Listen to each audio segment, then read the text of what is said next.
Nous avons entamé depuis la semaine passée des rencontres avec les différents acteurs de la scène politique.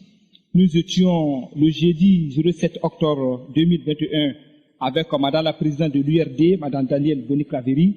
Aujourd'hui, nous sommes au siège de leader afin que nous puissions échanger sur 3 points clés, comme il a si bien dit. Le premier point qui porte sur la réconciliation, parce que pour nous, en tant que société civile ivoirienne, la réconciliation doit passer nécessairement par un dialogue inclusif.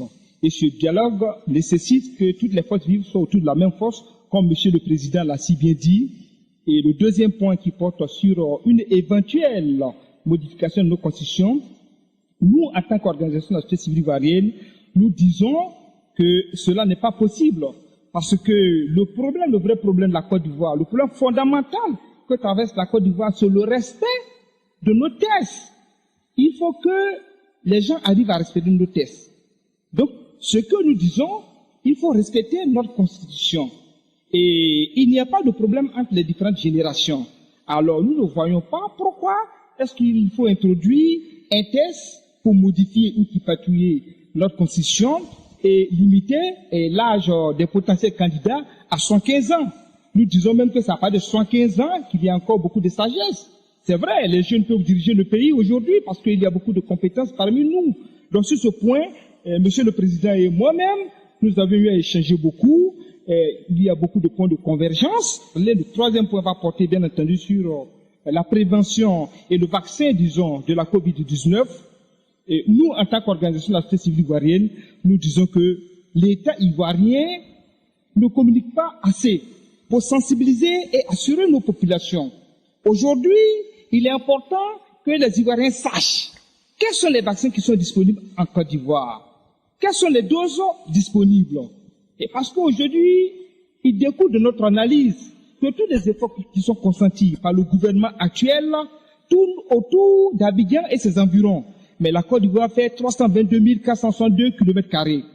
Nos frères qui sont à l'intérieur, il est important qu'on nous dise quelle sera la clé de répartition par région afin que ceux qui sont à l'intérieur et qui ont envie de se faire vacciner puissent avoir accès. Monsieur le Président et moi, nous sommes entendus, nous sommes compris. Alors, je pense que dans les jours à venir, nous allons nous retrouver parce que nous continuons nos rencontres avec les forces vives afin que nous puissions décider ensemble et faire des propositions au gouvernement de Côte d'Ivoire. Je vous remercie. À cette organisation de la société civile qui est très active, alors nous avons dit que depuis 2016, nous avons introduit, lorsque la nouvelle constitution a été introduite, nous avons créé le front de refus pour nous inscrire contre cette constitution, parce que certains aspects de la constitution nous posaient problème. Sur la base de quoi cette limitation d'âge pourrait être introduite maintenant, et de même que l'état de santé du président, alors que là, il y a moins de 5 ans, le peuple ivoirien allait voter oui pour cette constitution de 2016. Donc, nous savons que la question de la limitation d'âge ne permettrait pas, à notre avis, de résoudre des problèmes. Alors, sur la question du pass sanitaire et de la vaccination obligatoire par rapport à la COVID-19, nous estimons que peu de communications sont faites et qu'il n'y a pas suffisamment de doses pour couvrir les 25 millions, un peu plus de 25 millions d'habitants en Côte d'Ivoire.